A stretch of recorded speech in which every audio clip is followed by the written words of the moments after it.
Looking back, morning comes, don't find your face in your grass. Take the moonlight by the tail to any side, just shading. What is there? It's just the same. What it's dry in your crown. Hello everyone, welcome to the next video in the Berserk manga reviews. Today we're going to be looking at Berserk Volume 3. This volume is by far the best one I have read, and I'm laughing because I think I'm going to say that for every single video. I don't even really know where to get started in this volume. It is definitely a tricky one because apart from the other two, this one definitely takes the cake for being the dirtiest. So I'm gonna try and show you, you know, as much as I can from the book or from the volume. But it is, I mean, this shit's dirty. So there's a lot of stuff that I have to dig into. I have to be careful what to show you. And yeah, let's just get right into it. So this one kicks right off with the God Hand talking to the Count, and they are asking him to give up his daughter, Teresia. I think her name's Teresia. And then therefore, you know, they can grant any wish they want. You know, they'll bring him back to life, essentially. We finally get to see the God Hand in action, which is crazy just within itself. The idea that we've actually got to see the God Hand now, where it's not just the legend. We have them, we've seen every one of them, we know what they look like. And here's a good picture here, which I know it's huge. I know it's like a really popular image when it comes to the God Hand. But that is just such an awesome picture. So it all starts with Guts essentially destroying the Count. He gets wrecked, all because Teresia comes in and Guts takes her as a hostage. Guts ends up messing up the Count. And through that, he makes the egg, the baylet. I'm saying it right now. I can say it right now. It's called the baylet. Now, the last two videos I've been calling it a behilt. I know I'm wrong. There you go. Let's just move on from this point. It's called a baylet. So he uses the baylet to summon the God Hand to grant any wish, and his wish is to essentially come back to life and not get, you know, get destroyed by Guts. It starts off with an image that is, oh, I love it. I really, really love it, and it is the best. Really expresses how crazy we're about to go into this. I absolutely love this image. And it's just the baylet with his eyes wide open. He's opened up another dimension. Shit be looking like a Picasso painting or something. I don't even know. I love how the characters are even upside down. So even when you're turning the pages, Teresia and Puck are sideways on the page. But it's, oh, it's awesome. And then some you have to like read sideways, you have to turn it all up around to really get what's going on where certain characters are. I love that. It's such a good play on the manga. It actually ends up causing, which is a cool little detail, when they do go into these different dimensions, it causes a tornado to start where they are. So everyone around knows what's going on. I don't know why, you know, I don't know why I find that interesting, I just do. It's just a really, really cool kind of, you know, concept that they almost haven't left. It's almost like the dimension has been brought to them. As weird as that sounds, like the dimension is almost just where they are, not where they have, you know, they haven't left to go to this dimension. That's the way I'm taking it anyway. We see Guts has a particular relationship with this guy called Femto. But he seems to be calling him Griffith. Like I said, I'm going to play it as if I don't really know what's going on, but, you know, I've seen the Golden Age arc on the anime, so, yeah, he shouts Griffith. This guy is a mean motherfucker. Like, I mean, savage as shit. As he's on the floor, Guts is on the floor, and he's, shouting Griffith's name. All Griffith has to say is, still squirming around in your pitiful existence, I see. Bro, he don't even care. He looks away. He doesn't even... His conscience isn't even on Guts right now. This volume really sets up, finally bringing the God Hand into it. it really sets up, realistically, how weak Guts is. And I don't mean that as an insult. What I mean by that is we've looked at Guts for these past 2 volumes as this really strong, mighty hero warrior. He can slay anything with his sword. He's a badass. He's so cool. No one can beat him. He has been completely ripped out of that.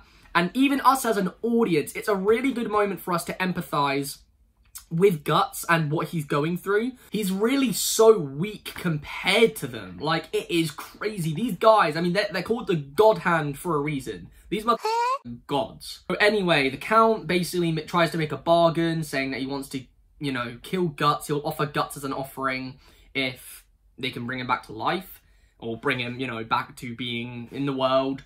They've essentially said, no, that's not possible because Guts already has the mark. But not only that, you don't care about Guts. So you offering off Guts is essentially nothing to me. And there's only one person in this room right now that he really does care about, and that's his daughter. So when I started reading this, I was literally like, oh shit. I personally thought Guts was going to have to help him.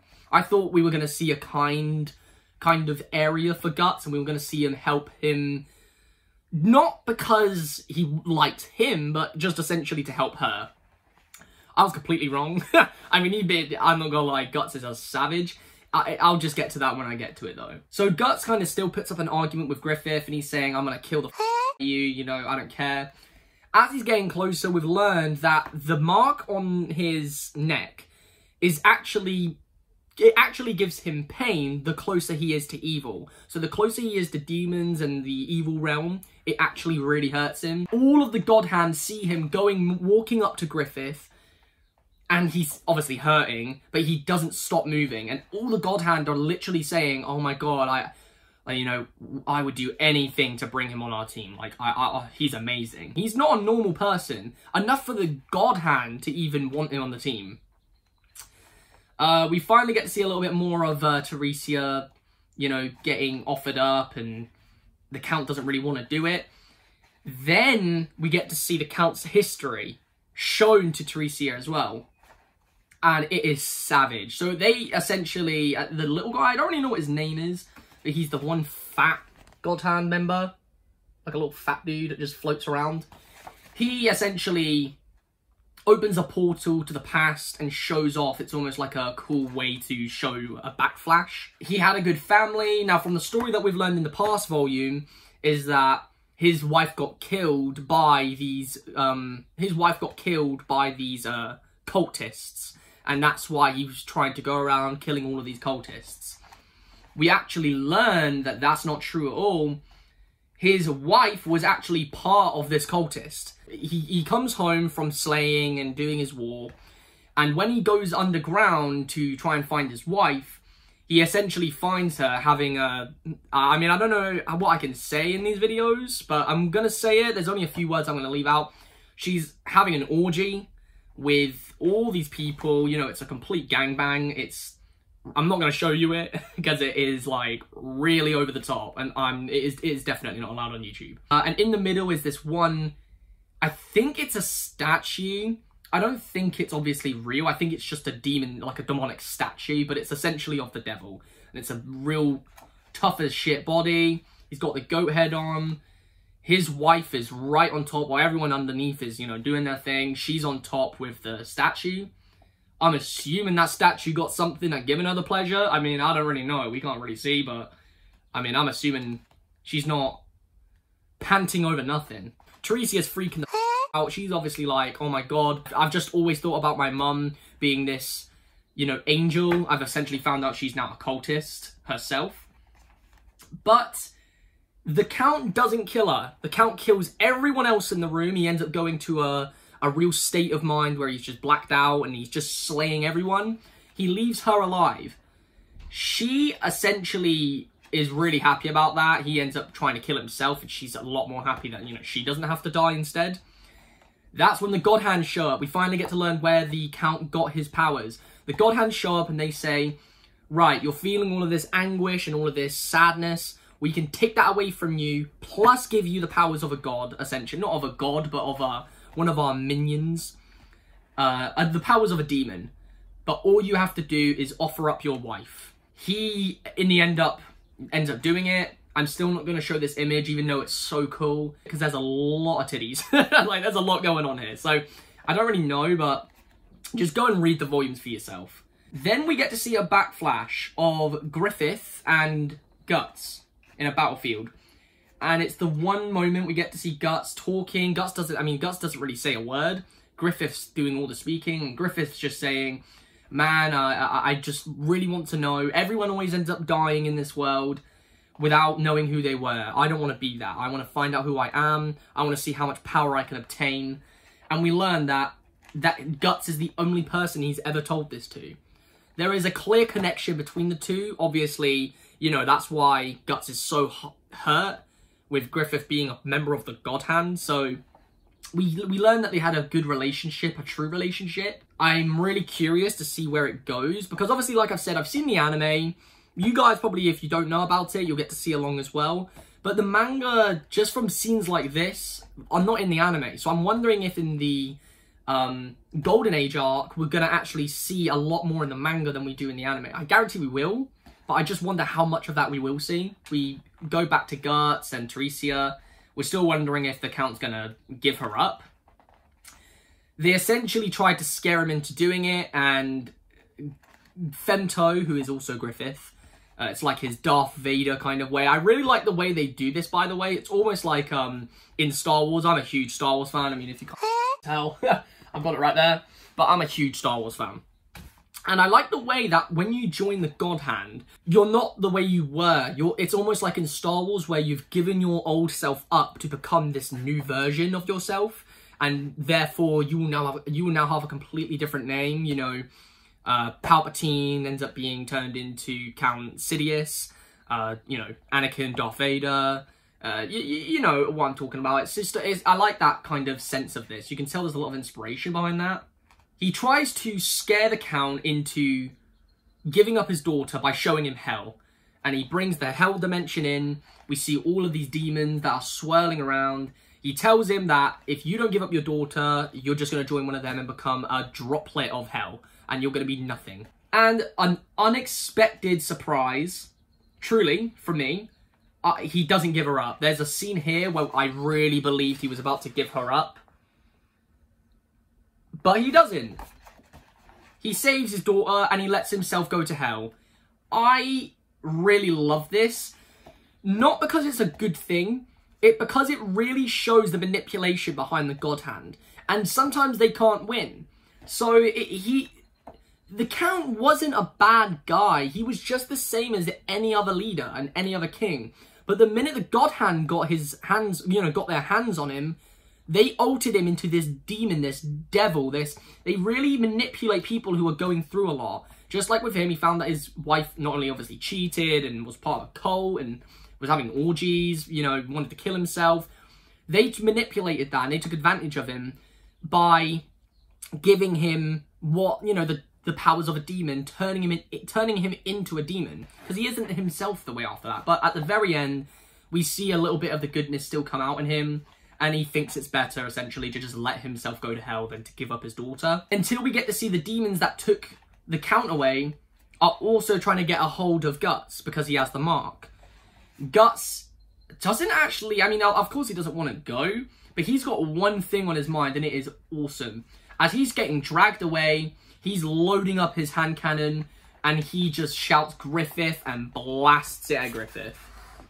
But Griffith is a powerful motherfucker, and it does not affect him. But everyone else is so shocked about it. I honestly don't know what's going to happen in the... This has already got me thinking about what can happen in the later volumes. Because if Guts has no power over them now, I wonder what's going to change and how he is going to get power, because... honestly, I have no idea. It's just mental. I'm really, really curious to how he's actually gonna get a bit of power over the God Hand. Anyway, they jump out of it. Guts doesn't get taken away. We get to see Teresia crying on the floor. She's saying how she wants to kill herself. Guts is just saying, just do it. It's your life. You can do what you want with it. She nearly falls off the cliff that she's on. There's the floor's all broken up. She nearly falls through in an attempt to kill herself. And Guts pushes his sword out to save her so she can grab on. He flips her up. I like that we see these little shots of Guts. This is nothing compared to the last scene in this, by the way. But I really like how we get to see these short snippets of Guts. He acts the big man only because he has to. And he's been taught to act a certain way his whole life. But that's not truly who he is. He knows what it's like to be treated a certain way. He knows what it's like to be treated like shit. He knows what it's like to go through all of this stuff. So he is a good person at heart. And he proves that by, you know, this young girl, she wants to kill him. I'm going to kill you for what you did. And he still saves her. After that, essentially, she's just shouting about how she wants to kill Guts because it's all his fault. He just says, yeah, come to me when you're ready. And it kind of, even Puck was more at the sidelines of this volume. But even Puck says, Guts, how could you say something like that? You know, you're horrible. And we finally get to see the shot I've been wanting to see for so long. Like, throughout, it feels like forever I've been waiting to see something like this. But we finally get to see Guts walking away, and Puck flies in front of him to moan. And we see that Guts is actually crying. Hearing the girl say that she wants to kill him, and that he's evil, and that it's all his fault, this stuff doesn't go over his head. He's not evil. He's not bad. He's only doing what he wants. He's only doing what he feels he has to do. And he's only killing certain people that he feels like he has to kill. It's a really twisted...